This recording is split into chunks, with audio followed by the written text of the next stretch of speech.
दोस्तों हमारे चैनल में आप सभी की स्वागत है। आखिरी इस वीडियो के माध्यम से जो कि जीके और जीएस का जो कि प्रश्न जो कि करवाने वाले हैं, जो कि सभी एग्जाम में जो कि पूछा जाता है। आप किसी भी एग्जाम के तैयारी कर रहे हैं तो इस वीडियो को शुरू से अंत तक देखिए, तभी आप लोगों को समझ में आएगा कि जीके और जीएस से कहाँ से प्रश्न आप सभी को एग्जाम में जो कि देखने को मिलता है। तो आखिरी इस वीडियो के माध्यम से जो कि जीके और जीएस से कैसा प्रश्न आप सभी को एग्जाम में जो कि देखने को मिलता है, आखिरी इस वीडियो के माध्यम से जो कि बताने वाले हैं। तो इस वीडियो को शुरू से अंत तक देखिए, तभी आप लोगों को समझ में आएगा। और वीडियो अच्छा लगे तो लाइक कर दीजिएगा, चैनल पर नए तो चैनल को सब्सक्राइब कर दीजिएगा। तो चलिए आखिर जीके और जीएस से कैसा प्रश्न आप सभी को एग्जाम में जो कि देखने को मिलता है। तो पहला प्रश्न क्या पूछ रहा है, तक्षशिला विश्वविद्यालय कहाँ पर स्थित था। तो तक्षशिला विश्वविद्यालय कहाँ पर स्थित था, तो तक्षशिला विश्वविद्यालय कहाँ पर स्थित था, तो यह जो कि कहाँ पर था, तो यह पाकिस्तान में है। तक्षशिला विश्वविद्यालय कहाँ पर स्थित था, तो पाकिस्तान में है।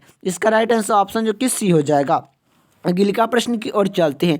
अगले का प्रश्न क्या पूछ रहा है, नंद वंश का अंतिम सम्राट कौन था। तो नंद वंश के अंतिम सम्राट कौन था, तो नंद वंश के अंतिम सम्राट कौन था, तो यह धानानंद थे। नंद वंश का अंतिम सम्राट कौन था, तो धानानंद। इसका राइट आंसर ऑप्शन जो कि सी हो जाएगा। अगले का प्रश्न की ओर चलते हैं। अगले का प्रश्न क्या पूछ रहा है, अगले का प्रश्न ये पूछ रहा है, गृहपति का अर्थ है, गृहपति का अर्थ है, तो गृहपति का अर्थ होता है धनी किसान। इसका राइट आंसर ऑप्शन जो कि ए हो जाएगा। गृहपति का अर्थ होता है धनी किसान। अगले का प्रश्न की ओर चलते हैं। अगले का प्रश्न क्या पूछ रहा है कि मौर्य समाज की राजधानी कहाँ पर थी। तो मौर्य समाज की राजधानी कहाँ पर थी, तो यह पाटलिपुत्र में थी। तो मौर्य समाज की राजधानी कहाँ कहाँ थी, तो यह पाटलिपुत्र में थी। इसका राइट आंसर ऑप्शन जो कि सी हो जाएगा। अगले का प्रश्न की ओर चलते हैं। अगले का प्रश्न क्या पूछ रहा है, नंद वंश का संस्थापक कौन था। तो नंद वंश के संस्थापक कौन था, तो नंद वंश के संस्थापक कौन था, तो महानंद पंथ थे। आप पद्मानंद जो कि नंद वंश के सम्राट थे, जो कि संस्थापक थे। नंद वंश के अंतिम शासक कौन थे, तो धानानंद थे। ये भी आप लोग को याद होना चाहिए। अगले का प्रश्न की ओर चलते हैं। अगले का प्रश्न क्या पूछ रहा है, अगले का प्रश्न ये पूछ रहा है कि सिकंदर के आक्रमण के समय उत्तर भारत पर निम्नलिखित में से राजवंश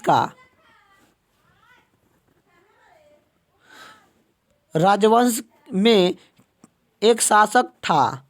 तो सिकंदर के आक्रमण के समय उत्तर भारत पर निम्नलिखित में से राजवंश में किस एक का शासक था, तो यह किसके था, तो यह नंद वंश, जो कि सिकंदर के आक्रमण के समय किस वंश का उत्तरी भारत पर जो कि शासन था, तो यह नंद वंश के शासक था। इसका राइट आंसर ऑप्शन जो कि बी हो जाएगा। नंद वंश के जो कि शासक थे। इसका राइट आंसर ऑप्शन जो कि बी हो जाएगा। नंद वंश के जो कि शासक थे। इसका राइट आंसर ऑप्शन जो कि बी हो जाएगा। अगले का प्रश्न की ओर चलते हैं। अगले का प्रश्न क्या पूछ रहा है, अगले का प्रश्न ये पूछ रहा है कि अगले का प्रश्न क्या पूछ रहा है, राज्यपाल राज्य में किसका प्रतिनिधि होता है। तो राज्यपाल राज्य में किसका प्रतिनिधि होता है, तो यह किसका प्रतिनिधि होता है, तो यह राष्ट्रपति का प्रतिनिधि होता है। इसका राइट आंसर ऑप्शन जो कि ए हो जाएगा। अगले का प्रश्न की ओर चलते हैं। अगले का प्रश्न क्या पूछ रहा है, जम्मू कश्मीर के राज्यपाल को कौन नियुक्ति करता है। तो जम्मू कश्मीर के राज्यपाल को कौन नियुक्ति करता है, तो जम्मू कश्मीर के राज्यपाल को कौन नियुक्ति करता है, तो यह कौन करता है, तो भारत का जो कि राष्ट्रपति करता है। भारत का राष्ट्रपति यह जम्मू कश्मीर के राज्यपाल को नियुक्ति करते हैं। इसका राइट आंसर ऑप्शन जो कि बी हो जाएगा। जम्मू कश्मीर के राज्यपाल को नियुक्ति कौन करता है, तो यह भारत के राष्ट्रपति करते हैं। इसका राइट आंसर ऑप्शन जो कि बी हो जाएगा। अगले का प्रश्न की ओर चलते हैं। अगले का प्रश्न क्या पूछ रहा है कि उपराज्यपाल की नियुक्ति कौन करता है। तो उपराज्यपाल की नियुक्ति कौन करता है, तो उपराज्यपाल का नियुक्ति कौन करता है, तो यह जो कि राष्ट्रपति करते हैं। उपराज्यपाल का नियुक्ति कौन करता है, तो यह राष्ट्रपति करते हैं। इसका राइट आंसर ऑप्शन जो कि सी हो जाएगा। यही बात करें कि आखिर इनके जो कि न्यूनतम आयु जो कि उपराष्ट्रपति, राष्ट्रपति और राज्यपाल और ये तीनों के न्यूनतम आयु 35 वर्ष जो कि होना चाहिए। 35 वर्ष जो कि आप लोग का होना चाहिए यह बनने के लिए, जो कि 35 वर्ष जो कि आप लोग का आयु होना चाहिए। प्रधानमंत्री बनने के लिए जो कि कितना आयु होना चाहिए, तो 25 वर्ष जो कि आप लोग का आयु होना चाहिए। यह तीनों के लिए जो कि उपराष्ट्रपति और राष्ट्रपति और राज्यपाल बनने के लिए न्यूनतम आयु कितना होना चाहिए, तो न्यूनतम आयु 35 वर्ष जो कि होना चाहिए। लेकिन प्रधानमंत्री बनने के लिए न्यूनतम आयु जो कि कितना होना चाहिए, तो 25 वर्ष जो कि आप लोग का आयु होना चाहिए। तो यही उपराज्यपाल की नियुक्ति कौन करता है, तो राष्ट्रपति करते हैं। इसका राइट आंसर ऑप्शन जो कि सी हो जाएगा। राष्ट्रपति, उपराष्ट्रपति और राज्यपाल ये तीनों बनने के लिए न्यूनतम आयु 35 वर्ष जो कि होना चाहिए। अगले का प्रश्न की ओर चलते हैं। अगले का प्रश्न क्या पूछ रहा है, अगले का प्रश्न ये पूछ रहा है राज्य मंत्री परिषद का गठन कौन कराता है। तो राज्य मंत्री परिषद का गठन कौन कराता है, तो यह राज्यपाल कराता है। राज्यपाल जो कि कराता है। राज्य मंत्री परिषद का गठन कौन कराता है, तो राज्यपाल कराता है। इसका राइट आंसर ऑप्शन जो कि ए हो जाएगा। अगले का प्रश्न की ओर चलते हैं। अगले का प्रश्न क्या पूछ रहा है, अगले का प्रश्न ये पूछ रहा है भारतीय राज्य में राज्यपाल की नियुक्ति कौन कराता है। तो भारतीय राज्य में राज्यपाल की नियुक्ति कौन कराता है, तो यह जो कि राष्ट्रपति कराते हैं। इसका राइट आंसर ऑप्शन जो कि बी हो जाएगा। अगले का प्रश्न की ओर चलते हैं। अगले का प्रश्न क्या पूछ रहा है कि राज्यपाल अपना त्यागपत्र किसे देता है, तो यह राज्यपाल अपना त्यागपत्र किसे देता है, तो राज्यपाल अपना त्यागपत्र किसे देता है, तो यह राष्ट्रपति को देता है। राज्यपाल अपने त्यागपत्र जो कि किसका देता है, तो यह जो कि राष्ट्रपति को देता है। इसका राइट आंसर ऑप्शन जो कि बी हो जाएगा। अगले का प्रश्न सी हो जाएगा। अगले का प्रश्न क्या पूछ रहा है, किसी राज्य के मुख्यमंत्री की नियुक्ति कौन करता है। किसी राज्य के मुख्यमंत्री की नियुक्ति कौन करता है, तो यह राज्यपाल करता है। किसी राज्य के मुख्यमंत्री को नियुक्ति कौन करता है, तो यह जो कि राज्यपाल करते हैं। इसका राइट आंसर ऑप्शन जो कि सी हो जाएगा। अगले का प्रश्न की ओर चलते हैं। अगले का प्रश्न क्या पूछ रहा है कि पटना उच्च न्यायालय की स्थापना कब हुई। तो पटना उच्च न्यायालय की स्थापना कब हुई, तो यह 3 फरवरी 1916 3 फरवरी 1916 ईस्वी को पटना उच्च न्यायालय की स्थापना जो कि हुई थी। इसका राइट आंसर ऑप्शन जो कि ए हो जाएगा। अगले का प्रश्न की ओर चलते हैं। अगले का प्रश्न क्या पूछ रहा है, अगले का प्रश्न ए पूछ रहा है, अगले का प्रश्न ए पूछ रहा है उच्च न्यायालय के क्षेत्रीय अधिकार को घटाने या बढ़ाने का अधिकार किसके है, तो यह किसके है, तो यह जो कि उच्च न्यायालय के क्षेत्र का अधिकार घटाने या बढ़ाने का अधिकार किसको है, तो यह किसको है, तो संसद के है। तो उच्च न्यायालय के क्षेत्र में घटाव या बढ़ाने का अधिकार किसको है, तो यह संसद के है। इसका राइट आंसर ऑप्शन जो कि डी हो जाएगा। अगले का प्रश्न की ओर चलते हैं। अगले का प्रश्न क्या पूछ रहा है, उच्च न्यायालय के न्यायाधीश की नियुक्ति कौन करता है। उच्च न्यायालय के न्यायाधीश की नियुक्ति कौन करता है, तो उच्च न्यायालय के न्यायाधीश की नियुक्ति कौन करता है, तो यह राष्ट्रपति करते हैं। इसका राइट आंसर ऑप्शन जो कि ए हो जाएगा। उच्च न्यायालय के न्यायाधीश की नियुक्ति कौन करते हैं, तो राष्ट्रपति करते हैं। अगले का प्रश्न की ओर चलते हैं। अगले का प्रश्न क्या पूछ रहा है, भारत के किस उच्च न्यायालय के न्यायाधीश की संख्या सबसे कम है। तो भारत के किस उच्च न्यायालय के न्यायाधीश की संख्या सबसे कम है, तो यह सिक्किम उच्च न्यायालय की संख्या जो कि सबसे कम है। तो भारत के किस उच्च न्यायालय के न्यायाधीश की संख्या सबसे कम है, तो सिक्किम उच्च न्यायालय की जो कि कम है। इसका राइट आंसर ऑप्शन जो कि डी हो जाएगा। अगले का प्रश्न क्या पूछ रहा है, भारत के किस उच्च न्यायालय के न्यायाधीश की संख्या सबसे अधिक है। तो भारत के किस उच्च न्यायालय के न्यायाधीश की संख्या सबसे अधिक है, तो यह इलाहाबाद उच्च न्यायालय की जो कि संख्या सबसे अधिक है। तो भारत के किस उच्च न्यायालय की संख्या सबसे अधिक है, तो इलाहाबाद उच्च न्यायालय की संख्या सबसे अधिक है। इसका राइट आंसर ऑप्शन जो कि ए हो जाएगा। अगला प्रश्न की बात करें, अगला प्रश्न क्या पूछ रहा है, अगला प्रश्न ये पूछ रहा है कि झारखंड उच्च न्यायालय की स्थापना कहाँ पर की गई थी, कहाँ पर की गई है, तो कहाँ पर की गई है आप लोग को बताना है। झारखंड उच्च न्यायालय की स्थापना कहाँ पर की गई है, तो यह कहाँ पर की गई है, तो रांची में जो कि की गई है। इसका राइट आंसर ऑप्शन जो कि बी हो जाएगा। झारखंड उच्च न्यायालय की स्थापना कहाँ पर की गई है, तो यह रांची में जो कि की गई है। इसका राइट आंसर ऑप्शन जो कि बी हो जाएगा। अगला प्रश्न क्या पूछ रहा है कि मध्य प्रदेश उच्च न्यायालय कहाँ पर स्थित है, तो मध्य प्रदेश उच्च न्यायालय कहाँ पर स्थित है, तो यह जबलपुर में है। मध्य प्रदेश उच्च न्यायालय कहाँ पर स्थित है, तो जबलपुर में है। इसका राइट आंसर ऑप्शन जो कि सी हो जाएगा। अगला प्रश्न की ओर चलते हैं। अगला प्रश्न क्या पूछ रहा है, भारत की पूर्व से पश्चिम तक की लंबाई कितनी है, तो भारत की पूर्व से पश्चिम तक की लंबाई कितनी है, तो यह कितनी है, तो 2933 किलोमीटर। 2933 किलोमीटर जो कि है 2933 किलो है। आप लोग को याद होना चाहिए कि भारत की उत्तर से जो कि पूर्व से पश्चिम तक की लंबाई कितनी है, तो 2933 किलो।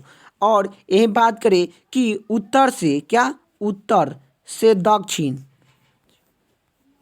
उत्तर से दक्षिण की लंबाई कितनी है, तो 3214 किलोमीटर किलो है। तो 3214 किलो जो कि है भारत की उत्तर से दक्षिण तक की लंबाई कितनी है, तो यह कितनी है, तो यह 3214 किलो जो कि है। यही पूछेगा कि भारत की पूर्व से पश्चिम तक की लंबाई कितनी है, तो 2933 किलो। तो इसका राइट आंसर ऑप्शन जो कि ए हो जाएगा। अगला प्रश्न की ओर चलते हैं। अगला प्रश्न क्या पूछ रहा है कि भारत की तटरेखा की लंबाई कितनी है, तो भारत की तटरेखा की लंबाई कितनी है, तो भारत की तटरेखा की लंबाई जो कि कितनी है, तो 6100 है। 6100 किलो है। 6100 किलो भारत की तटरेखा की लंबाई है। इसका राइट आंसर ऑप्शन जो कि बी हो जाएगा। अगला प्रश्न की ओर चलते हैं। अगला प्रश्न क्या पूछ रहा है, अगला प्रश्न ये पूछ रहा है निम्नलिखित में से किस राज्य से कर्क रेखा नहीं गुजरती है, तो निम्नलिखित में से किस राज्य से कर्क रेखा नहीं गुजरती है, तो कर्क रेखा जो कि 8 राज्य से होकर गुजरती है। 8 राज्य के आप लोग का नाम याद होना चाहिए कि कर्क रेखा 8 राज्य से होकर गुजरती है। तो ये 8 राज्य में, तो यही आप लोग का प्रश्न पूछा है निम्नलिखित में से किस राज्य से कर्क रेखा नहीं गुजरती है, तो कर्क रेखा किस राज्य से नहीं गुजरती है, तो उड़ीसा राज्य से कर्क रेखा जो कि नहीं गुजरती है। इसका राइट आंसर ऑप्शन जो कि बी हो जाएगा। कर्क रेखा भारत के 8 राज्य से होकर गुजरता है, ये भी आप लोग का याद होना चाहिए। जैसे कि आप लोग का जो कि कौन कौन सा हो जाएगा, तो इसका ट्रिक आप लोग का याद होना चाहिए कि मित्र पर गमछा झाड़, मित्र पर गमछा झाड़ इसका ट्रिक हो गया। आप लोग को याद होना चाहिए कि मित्र पर गमछा झाड़ इसका कर्क रेखा 8 राज्य से होकर गुजरता है। इसका जो कि ट्रिक हो गया, आप लोग को ये भी याद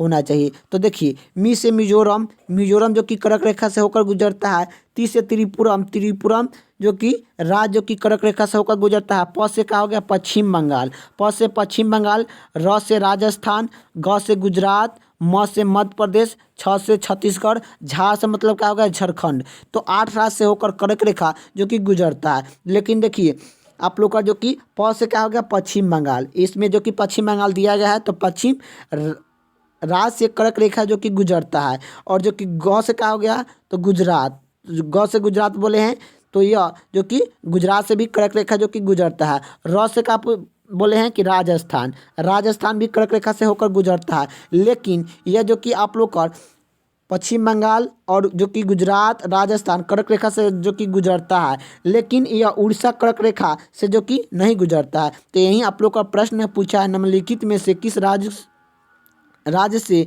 कर्क रेखा नहीं गुजरती है, तो किस राज्य से कर्क रेखा नहीं गुजरती है, तो उड़ीसा राज्य से कर्क रेखा जो कि नहीं गुजरती है।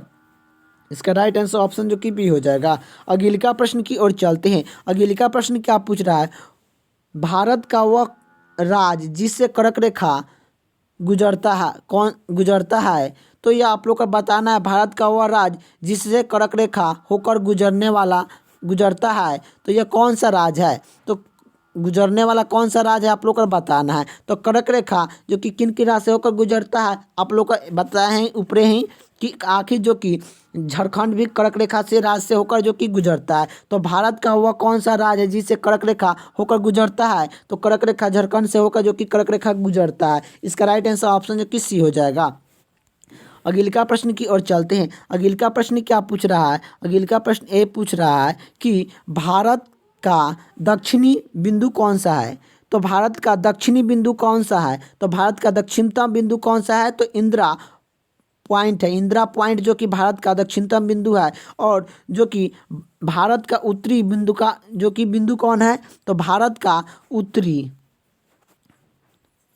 उत्तरी बिंदुकार कौन सा है, तो उत्तर बिंदु कौन सा है, तो यह कौन सा है, तो यह इंदिरा कौल है। ये भी आप लोग को याद होना चाहिए। तो भारत का दक्षिणतम बिंदु कौन सा है, तो इंदिरा पॉइंट है। इसका राइट आंसर ऑप्शन जो कि बी हो जाएगा, सॉरी डी हो जाएगा।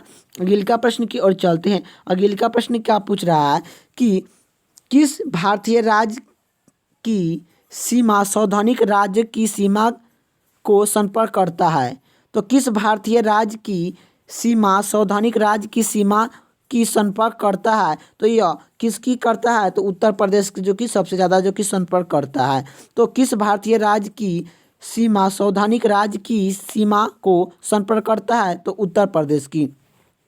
अगला प्रश्न की ओर चलते हैं। अगला प्रश्न क्या पूछ रहा है कि भारत में निम्नलिखित में से किस राज्य की तटरेखा सबसे लंबी है।